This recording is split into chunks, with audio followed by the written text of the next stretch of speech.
This video covers the multiple services button. We're back here in service transactions.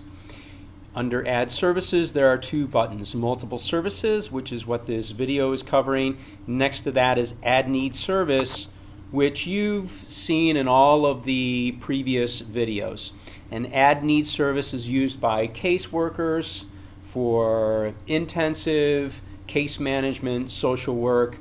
On the other hand, this multiple services button is most appropriate for programs such as emergency shelter, where there is no intensive casework happening. These services are dispensed quickly without casework occurring.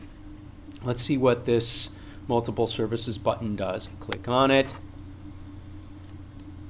And by the way, we're in John Doe's profile. Household members are listed below. We can include them in the activity that we're going to conduct or not. And here is where the multiple services screen begins. There are 4 needs specified in this screen here. That's all. Clothing, food, personal grooming supplies, and transportation. And these 4 needs come from this provider's need quick list. So this provider, emergency shelter, only has these 4 needs in their need quick list. And so the multiple services screen allows us to record the dispensing of these services in one screen. So let's say, for example, for clothing, John today received 1 service of clothing, and we hop down to food and we specify the number of services for food is 3, and perhaps today for personal grooming supplies he received 2, and perhaps today for transportation he didn't receive any services, so you can leave this blank.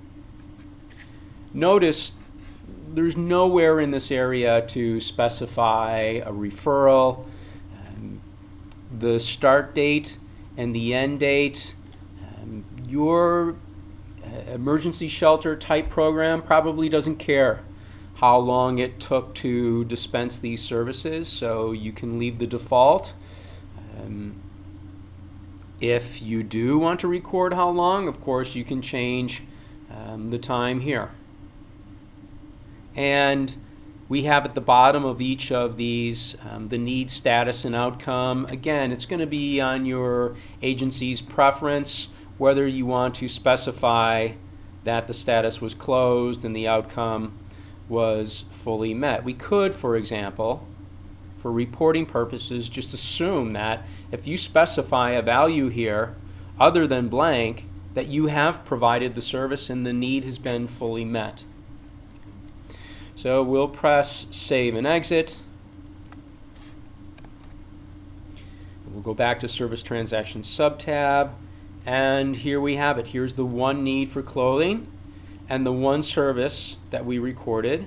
Here's the need for food, and remember that we recorded 3 instances, 3 services of food for that day. And likewise for personal grooming supplies, we recorded 2. That concludes the multiple services button.